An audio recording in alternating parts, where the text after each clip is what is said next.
네, 어제 아주 중요한 발표가 하나 있었습니다. 바로 바이든 대통령이 발표한 건데요. 이름하여 3대 사법개혁안입니다.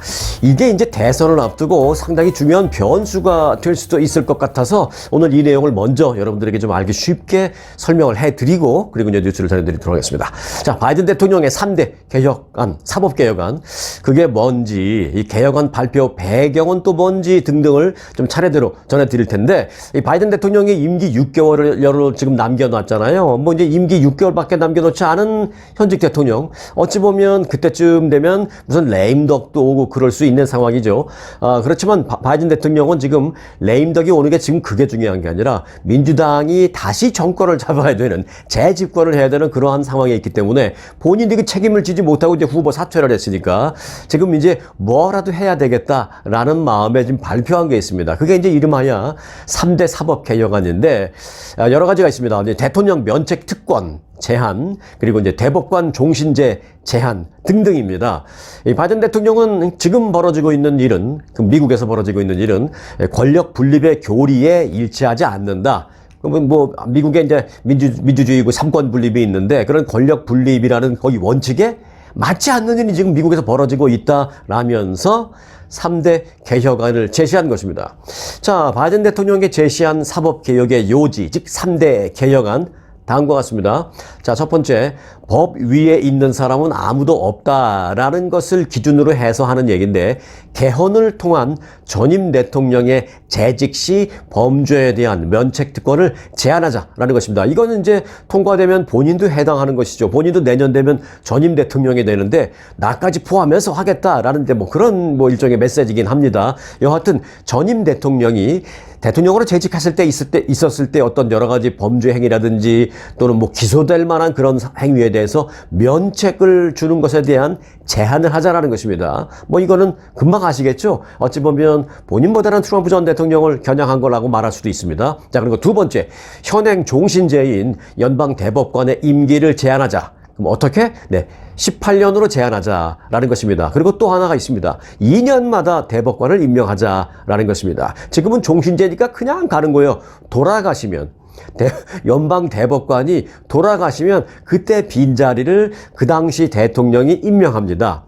돌아가셔서 연방 대법관의 자리가 하나 나면 그때 뭐 보수 정권이라면 보수주의 성향을 가지신 대법관을 임명하고, 그때 뭐 진보 정권이라면 진보 성향을 가진 대법관을 임명하고, 이렇게 되고 있습니다. 지금까지는. 요게 두 번째, 이것도 이제 원칙에 맞지 않는다라는 것입니다. 자, 마지막 세 번째, 연방 대법원의 공적 정치 활동 금지. 그러니까 연방 대법관들이 어떤 정치 활동을 무슨 공개적으로 하진 않지만 그런 부분에 대해서 금지, 또 정치적인 발언 금지, 이런 걸 말합니다. 그리고 이제 향응 수수를 받았을 때, 무슨 향응이라고 하니까 좀 이상하게 들릴 수 있습니다만은 어떤 뭐 선물이라든지 뭐 조금이라든지 어떤 대우를 받았을 때 연방 대법관이라면 이걸 의무적으로 공개해야 된다는 것. 그리고 자신과 관련된 또는 자신의 친인척과 관련된 소위 말해서 이제 이해상충이라 그러잖아요. 그 이해상충 사건이 관련된 재판에서는 참여 금지.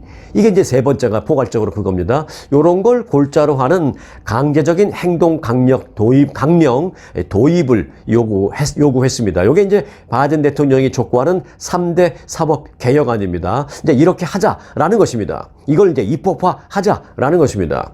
이 바이든 대통령은 누구도 법 위에 있지 않다라면서 전직 대통령에 대한 형사 기소와 재판, 또 유죄 판결 및 선고 등등과 관련한 면책을 문제 삼은 것입니다.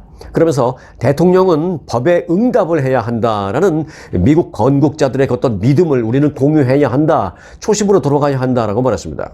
그리고 이제 이와 함께 현재 종신제인 연방 대법관 임기에 제한을 둬야 한다라고도 했습니다. 이제 몇 년으로, 18years로 제한을 둬야 한다는 것입니다. 종신제 안 된다라는 것이죠. 이달 초 연방 대법원이 트럼프 전 대통령을 상대로 제기됐던 그 2020년 대선 불복 혐의, 여기에 대해서 연방 대법원이 대통령 재임 시의 범죄에 대해서는 면책 특권이 적용 가능하다라고 판결한 것입니다. 그러니까 트럼프 전 대통령이 2020년 대선 불복을 한 그 행위 자체에 대해서 유죄다, 무죄다라고 판결한 게 아니라 유죄라 하더라도 대통령 재임 시에 있었던 것은 면책에 해당한다. 이렇게 판결을 내려버린 것이죠. 연방대법원이. 그 연방대법원의 이 같은 판결에 대해서 실제로 이제 일각에서는 뭐 논란이 있는 것도 사실입니다. 뭐 예를 들어 견제와 균형 원칙이 훼손됐다라는 그런 비난도 있고요. 또 일각에서는 좀 심하게 얘기하기도 합니다. 지금 미국에서 21세기에 대통령이 무슨 중세시대의 왕이냐? 무소불위의 권력이냐? 현재 임기를 하고 있는 대통령이 기소된다 그러면은 국정이 이제 혼란스러워지고 나라가 이제 어지러워질 수 있으니까 재임 시까지는 기소를 할 수 없는 것까지는 그렇지만 재임이 끝났다. 그럼 전직 대통령이다. 라는 전직 대통령에 대해서까지도 기소하지 못한다라는 것은 아니 무슨 중세시대 왕이냐? 무슨 무소불위의 권력이냐? 이런 얘기가 좀 있는 것도 사실입니다. 그게 꼭 뭐 트럼프 대통령이 뭐 미워서라기보다도 누구 하나를 겨냥해서라기보다도 사실은 언제부턴가 그런 얘기가 있었던 것은 사실입니다. 자, 여하튼 이런 그 비판이 얼마 전서부터 나오고 있는 것도 사실이기 때문에 이제 참고를 하셔야 됩니다. 이 바이든 대통령은 남은 6개월 임기 동안에 이 내용을 이제 완수하겠다라는 의지를 강하게 피력했습니다. 어제 이제 발표하면서 그랬습니다. 이 바이든 대통령이 그런데 이처럼 사법 개혁을 강력하게 촉구했음에도 불구하고 과연 그게 입법화 될까? 그거는 퀘스천 마크입니다. 아니, 퀘스천 마크가 아니라 제가 볼 땐 입법화 안 됩니다. 실제적으로 이와 관련된 개헌이 이루어질 가능성은 극히 낮다라고 저는 생각합니다. 개헌 발의를 위해서는요, 어떻게 되냐면 상하원, 어떤 그 예를 들어서 작은 뭐 발의안을 하나 만들어서 그 발의안을 통과시키는 것은 상원, 하원 통과되면 됩니다. 그리고 뭐 대통령 서명 받으면 됩니다만은 이거는 일종의 개헌이거든요. 이 개헌을 일단은 발의하기 위해서는 상정시키기 위해서는 조건이 있습니다. 상하원 각각 3분의 2 이상의 찬성을 받아야 됩니다. 상원에서도 하원에서도 3분의 2 이상 찬성 받아야 됩니다. 그리고 플러스 알파 요게 이제 좀 어렵습니다. 미국 50개 주가 있잖아요. 그 중에 4분의 3 이상의 비준을 필요로 합니다. 그러면은 몇 개냐? 38개 주에서 찬성을 또 받아야 합니다. 요것도 쉽지 않습니다. 물론 연방 상하원 3분의 2 쉽지 않습니다. 과반도 쉽지 않아요, 지금. 왜냐면은, 민주당이 하원에서는 뺏기고 있기 때문에.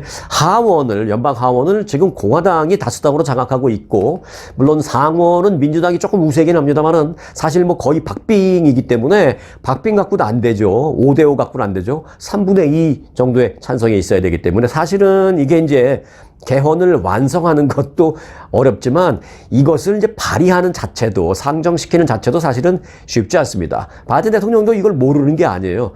그런데 왜 안 될 거 뻔히 알면서도 왜 그런 외침을 했느냐. 뭐 다 이유가 있죠. 선거를 앞두고 있으니까. 자, 개헌 통과 여부를 떠나서 결국 이제 목적이 있는 거죠. 바이든 대통령의 이번 주장은 사법 개혁에 대한 어떤 전국적인 국민들의 전국적인 환기를 좀 시키자 하는 그런 의미도 있습니다. 사실은 또 일정 부분 필요한 부분도 좀 있습니다. 사실은 그게 뭐 전혀 뭐 틀린 말은 아니에요. 사실은 미국의 그 너무 제왕적인 대통령 시스템 같은 얘기도 사실은 오래전부터 나왔습니다. 그게 당시 대통령이 진보군 보수군 떠나서요. 그리고 이제 나아가서 석 달 남은 이제 대통령 선거에 어떻게든 좀 영향을 미칠 그런 가능성을 찾기 위해서 뭐 이것도 배제할 수가 없습니다. 사실 연방 대법원에 대한 그 미국인들의 신뢰도는 요즘 많이 떨어져 있는 상태입니다. 연방 대법관들에 대한 신뢰가 많이 떨어져 있어요. 그 얼마 전에 그 AP통신이 설문조사를 했는데요. 그 설문조사 결과에 따르면 미국인 10명 가운데 7명은 거의 압도적인 숫자죠. 10명 가운데 7명은 연방 대법관들이 어떤 독립성보다는 딱 법 외에는 나는 다른 것에 좌우되지 않아. 나는 오직 법 갖고만 판단을 해. 이런 어떤 법을 기초로 한 독립성보다는 이념에 큰 영향을 받는 것으로 나는 생각한다. 이렇게 응답한 국민들이 10명 가운데 7명이었습니다. 중요한 판단을 내릴 때 법에 기초하기보다는 보수나 진보 등 자기 자신의 어떤 정치적인 이념에 따라서 생각하는 것으로 국민들은 그렇게 보고 있는 것입니다.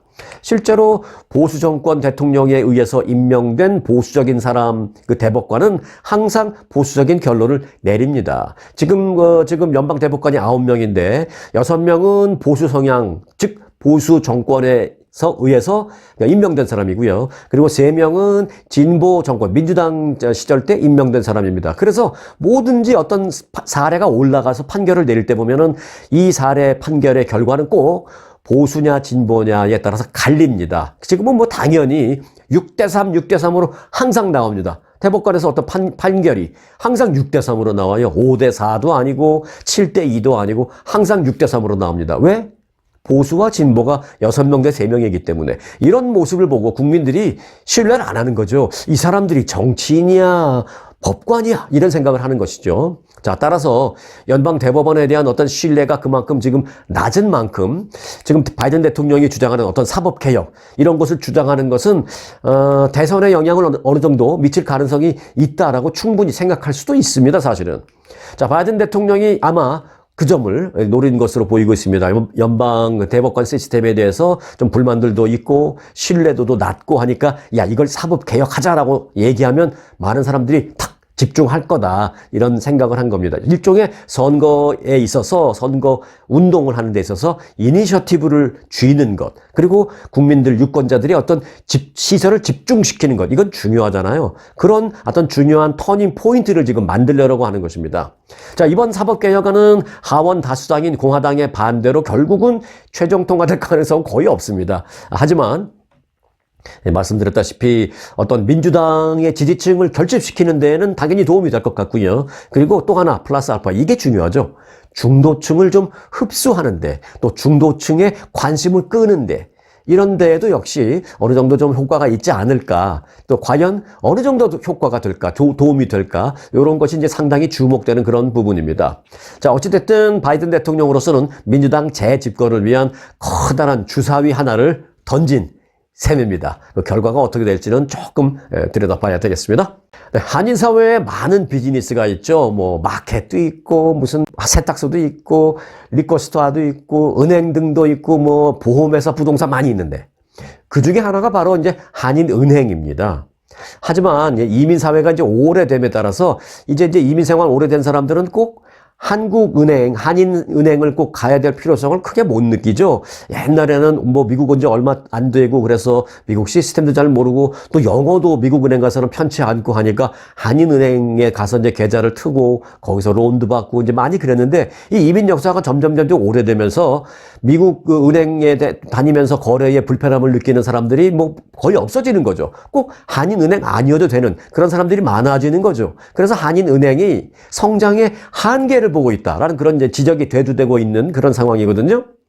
근데 이제 그렇게 성장의 한계를 맞닥뜨리게 되면서 은행의 경영진들도 예를 들어서 그러면은 우리가 좀 허리띠를 졸라매서 성장에 좀 노력을 하자. 뭐 그래서 이제 경영진들도 고통 분담 등등의 노력을 함께 해야 하는데 사실 현재 그 한인 사회의 은행들의 모습을 보면 전혀 그렇지 않은 모습을 볼 수가 있습니다. 뭐 다 그렇다는 건 아닙니다만은 사실 많이 그렇습니다. 컬처가, 문화가, 고위 경영진들이 그렇다는 겁니다. 왜냐하면 한인은행 이사님들 뭐 이런 분들이 이제 돈은 많으시죠. 그런 분들이 이제 돈 넣어놓고 뭐 거기서 나오는 돈이 미국은행만큼은 안 되니까 나머지 플러스 알파를 어떻게 세우느냐? 명예욕, 또 어떤 베네핏을 받는 그런 어떤 그 쾌감 뭐 이런 걸로 솔직히 퉁치는 그런 경우가 많습니다.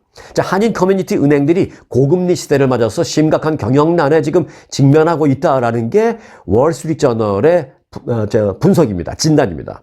주류 은행과의 경쟁에서 한인은행이 점차 우위를 점하기 어려운 그런 상황에서 더욱더 까다로워진 대출 조건 때문에 또 대출을 해줄 수 있는 그런 케이스도 많지 않습니다. 그래서 은행의 수익성 확보에도 어려움을 점점 겪고 있습니다. 이런 가운데 한인은행들의 그 경영 방식에 대한 그 경영 문화에 대한 비판의 목소리도 제기되고 있습니다.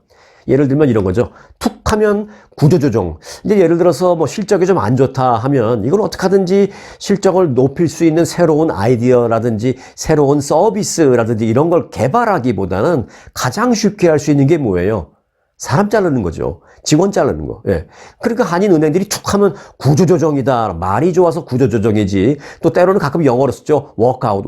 결국 말이 좋아서 구조조정 또 뭐 워크아웃 한다 그러면 좀 같은 프로페셔널한 느낌을 주지만 결국 워크아웃이라는 게 뭐예요? 직원 자르는 거죠. 뭐 경비 줄이고. 그렇게 이제 구조조정이라는 명목으로 일반 직원들에게만 부담을 전가시키는 반면에 고위 임원진은 매년 연봉을 올리는 등에 대한 어떤 그런 비난이 서서히 일어나고 있다는 것입니다. 한 예로 뱅크 오브 호프라는 한인사회, 미주 한인사회에서 가장 큰 은행입니다.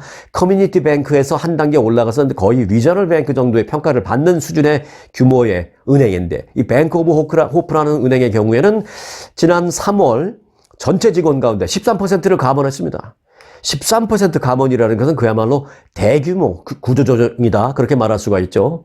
그런데 이제 뱅크 오브 호프의 1분기, 지난 1, 2, 3월 1분기 순이익은 그 전년에 비해서 무려 34%나 감소한 것으로 나타났습니다.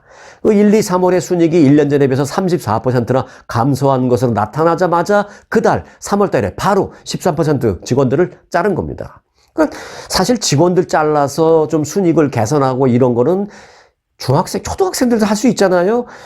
지출과 수입과 이런 거 봐서 수입이 좀 적으니까 지출을 줄여야 되겠다. 그럼 지출을 어떻게 줄여? 사람 자르자. 이건 누구나 할 수 있는 겁니다. 그거는 뭐 대학 공부 안 해도 할 수 있는 거예요. 그런데 한인사회의 경영은 아직도 거기서 벗어나지 못하고 있다는 것입니다. 하지만 이 뱅크 오브 호프의 케빈 김 행장이라는 분이 계신데, 그분의 연봉은 1년에 연봉 $300만 넘고 있습니다. 물론 법적으로 문제가 있다는 것은 아닙니다. 전문가들은 그래서 한인은행들의 고위 임원진의 어떤 자발적인 연봉 삭감, 그러니까 어려울 때 그런 것 등등등 소위 고통 분담을 하는 그런 경영 문화를 LA 한인은행에서는 찾아보기가 참 어렵다. 그래서 어떤 면에서는 여러 가지 차원에서 한인은행들의 성장 한계를 보게 된다라고 이렇게 지적을 하고 있는 사람들이 많습니다. 오랜만에 한인사회 소식 좀 전해드렸습니다. 이 한인사회 소식 전해드린 김에 한 가지 좀 더 전해드리겠습니다. 이 소식은요, 좀 충격적입니다. 아마 들으시기 좀 불편할 수도 있는데요.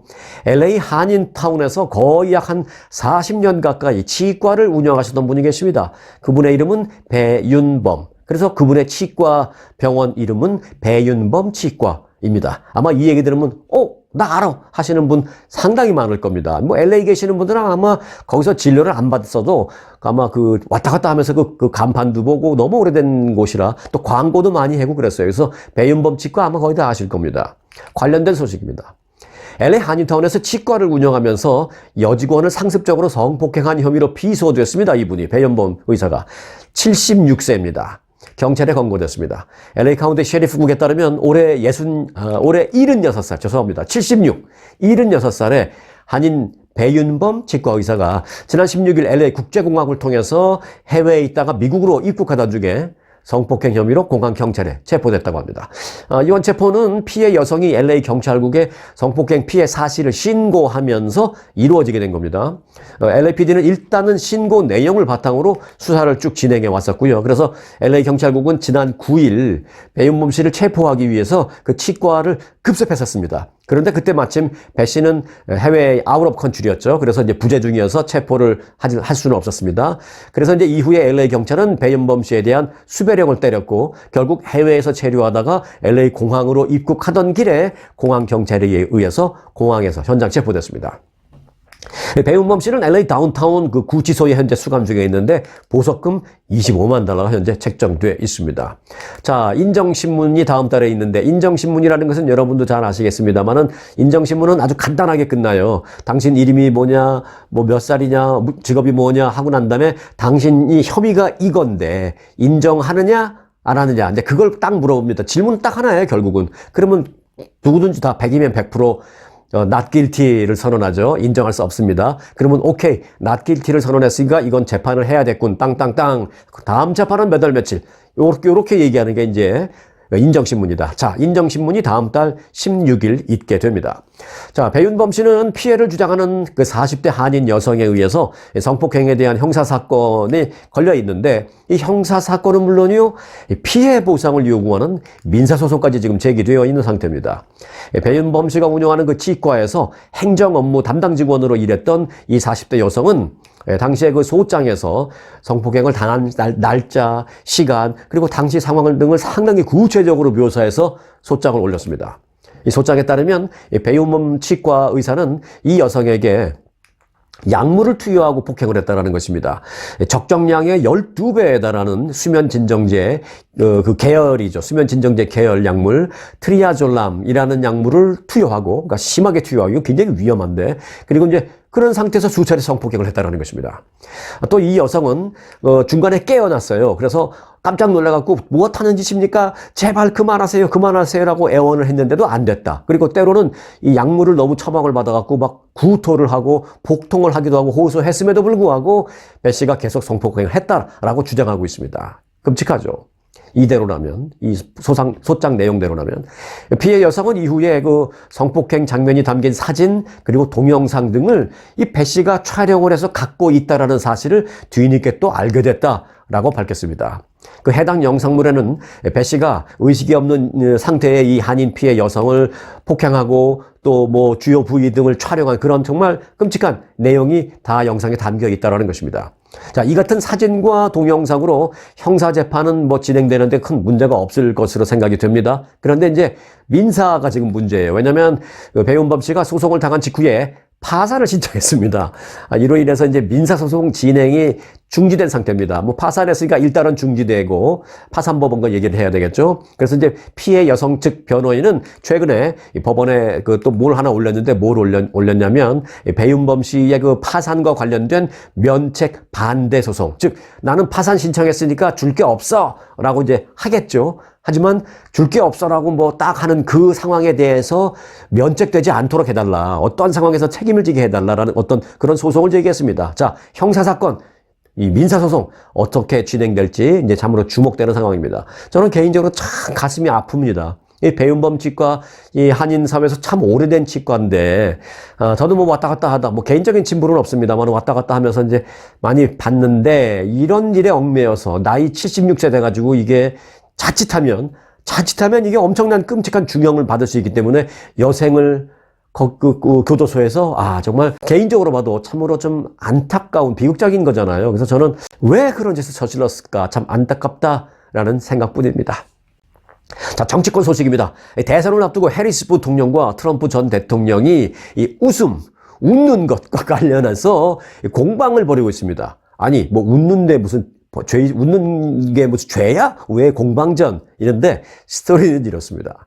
트럼프 전 대통령은 그 해리스 부통령을 향해서 이렇게 얘기하죠. 해리스는 아무 때나 툭 하면 낄낄낄 깔깔깔 웃는다라고 말하면서 그런 뜻으로 이제 해리스 부통령에 대해서 Laughing Harris라고 비하하고 있습니다. 그러자 민주당은 Laughing Harris 웃는 게 뭐 어때서 하면서 트럼프 당신은 무표정 트럼프야 라면서 받아치고 있습니다. 웃어도 문제, 무표정이어도 문제입니다, 지금. 일단 트럼프 전 대통령은 해리스는 아무 때나 웃는다.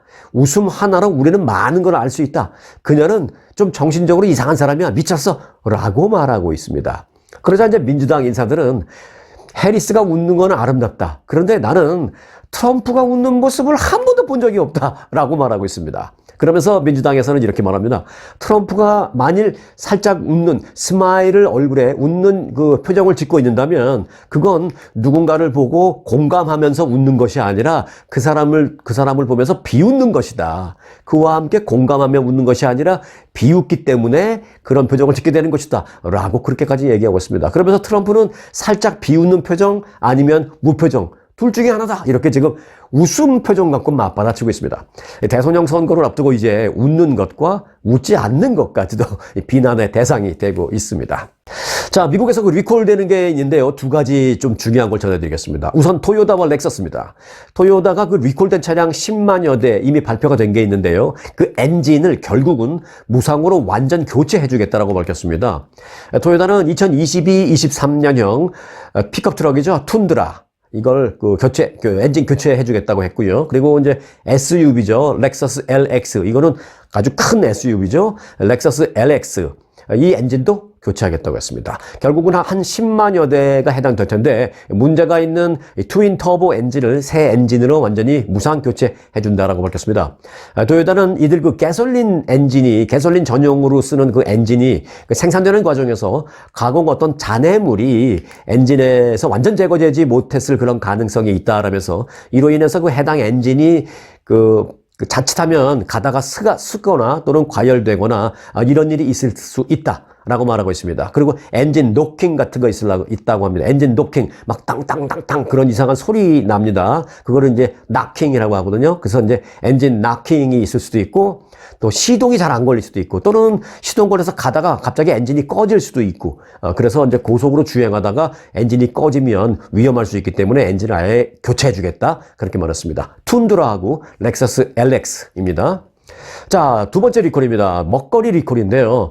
리스테리아균 오염 우려로 이 보얼스 헤드라는 회사에서 나오는 햄을 포함한 델리 육류 20만 파운드가 리콜됐습니다. 이 미국 마켓에 가면 우리가 쉽게 볼 수 있는 그런 육류 제품입니다. 이 보얼스 헤드라는 회사의 햄은 무슨 랄프스, 반스, 알버슨 등 우리 한인들도 자주 찾는 그런 마켓에서 다 판매되고 있는 그런 제품이기 때문에 주의 없이 그냥 막 갖고 오시면 안 됩니다. 주의가 요망됩니다. 보얼스, B-O-A-R 어퍼스트리 S입니다. 보얼스 헤드입니다. 연방농무부 식품안전검사국은 6월 11일부터 7월 17일 6월 11일부터 7월 17일 사이에 생산된 이 보얼스 헤드의 델리 육류 식품을 리콜한다고 밝혔습니다. 이 제품으로 인해서 리스테리아균 식중독으로 현재 2명이 목숨을 잃은 것으로 판명됐습니다. 그리고 현재 30명 넘게 병원에 입원해 있는 상태다라고 주의를 당부했습니다. 이 보얼스 헤드라는 회사에서 6월 11일부터 7월 17일 그 사이에 생산된 햄, 육류 제품은 일단은 날짜를 딱 보시고 종류에 관계없이 일단 그 날짜에 해당되는 제품은 사지 마시기 바랍니다. 네. 자, 끝으로 이 한국 소식 한 가지 전해드릴 텐데요. 이건 뭐 이제 북한 간첩 사건보다도 더 못된 그런 사람이 체포된 그런 사건입니다. 한국의 국군정보사령부 소속 첩보요원들의 신상 정보를, 그러니까 정보요원들, 그런 첩보요원들, 이런 사람들의 이름, 뭐 나이 이런 신상 정보를 북한으로 넘긴 그런 군무원 A씨가 체포됐습니다. 국방부는 군사기밀 누설 등의 혐의로 군무원 A씨를 체포해서 구속영장을 발부했다고 밝혔습니다. 자, 군무원이라는 것은 아시다시피 이제 군인은 아니고요. 민간인이지만 군 관련 시설에서 일을 하는 그런 사람을 말합니다. 예를 들어서 뭐 국방부 같은 데 가면 국방부는 가보면 다들 뭐 군복 입고 일하는 군인들만 있을 것 같지만 그렇지는 않습니다. 군복 입고 출근하는 군인들도 있지만 민간인 복장으로 사복 입고 출근하는 하면서 일하는 사람들이 있습니다. 그들은 신분은 민간인이지만 그 군대 시설에서 군 관련 업무를 해주는 사람입니다. 그런 사람은 이제 군무원이라고 하잖아요. 자, 이번에 고급 정보를 북한에 넘겨준 것으로 알려진 이 군무원은 국방부 정보 관련 업무에서 일을 하던 사람이었습니다. 군무원 A씨가 북한에 넘겨준 정보는 대북 군사 정보 수집을 하고 있는 그런 정보 요원들의 신원입니다. 이게 얼마나 충격적인 사건인가 하면요. 소위 그 정보원들의 신원이 북한에 넘어갔기 때문에 문제가 심각하다라고 볼 수 있는데, 왜 그러냐 한 두세 가지 이유가 있습니다. 첫 번째, 이들의 신변이 우선 위험해질 수 있다는 점입니다. 이게 저는 가장 걱정되는 부분입니다. 자, 두 번째는 그래서 이들의 신분을 위험하지 않게 만들어 주려면 어떻게 해요? 방법은 하나입니다. 이들을 일단 그 일하는 활동하는 현장에서 일단 빼줘야 돼요. 그래서 이들을 다 본국으로 불러들이고 현장에서 빼줘야 하는 그런 상황이 됩니다. 그렇게 되면 지금까지 해왔던 모든 첩보 업무가 다 망가지게 된다는 것이죠. 이런 것도 충격적인데, 뭐 추가적으로 본다면 본국으로 또는 본사로 다 불러 들어가서 이제 이 사람들의 업무를 빼준, 그래서 이제 공백이 생기게 되면 그 공백 생긴 그 첩보 업무는 결국은 다른 인력을 통해서 해야 되는데 이게 그 자체가 커다란 인력 손실이라는 점. 그런 인력 손실도 손실이지만 다른 사람이 하게 되면 사실은 어찌 보면 다시 처음부터 첩보 업무, 정보 업무를 해야 된다라는 점, 이런 겁니다. 그래서 이제 이번 사건은 사실 생각보다는 저는 큰 문제다, 이렇게 보고 있습니다. 유출된 정보 중에는 해외에서 위장 신분으로 정보 수집 활동을 하는 소위 블랙 요원 명단도 포함이 되어 있습니다. 내 신분을 가리고 위장 신분으로 첩보 업무를 하고 있는 그런 정보사 요원인데 내 오리지널 신분이 다 공개돼 버린 거예요. 그것도 북한으로 가버린 거예요. 겁나서 일 더 못하죠. 그냥 빨리 들어가야죠. 아마도 이건 이제 미국에서 민간인 신분으로 정보 업무를 해왔던 그런 요원들도 있을 거고요. 또는 외교관 등으로 입국을 해서 첩보 업무를 해왔던 사람들도 있을 텐데 이들 모두 다 일단 즉각 업무를 올 스톱 해야 될 그런 상황입니다. 안 그러면 신변이 위험해질 수 있기 때문입니다. 국군 방첩사령부 조사 결과 군무원 A씨가 다수의 군사 기밀을 북한에 넘긴 정황과 증거를 입수했다라고 밝혔습니다. 군무원 A씨가 어떤 동기로 무엇 때문에 범행을 저질렀는지 뭐 돈 때문이냐, 아니면 무슨 솔직히 말해서 무슨 협박을 받았느냐, 아니면은 무슨 이념 때문이냐, 조사를 해봐야죠. 이제 그 부분은 아직 발표가 안 됐고, 또 어느 정도의 정보가 북한으로 넘어갔는지, 또 동료들을 위험에 빠뜨릴 수 있는 그 같은 짓을 하고 과연 대가를 받았다면 대가로 뭘 얼마나 받았는지 등등 이런 부분을 지금 조사하고 있습니다. 조만간 발표가 날 예정입니다. 발표나면 또 여러분들에게 바로 알려드리겠습니다. 분단 국가인 대한민국의 정부 업무는 매우 중요합니다. 정말 이번에 있어서는 안 될 일이 발생했다라고 생각을 합니다. 네, 오늘 영상은 여기서 마칩니다. 유럽 투어 루트 개척자 박평식 대표가 직접 가보고 만든 명품 아주 유럽은 확실히 다릅니다.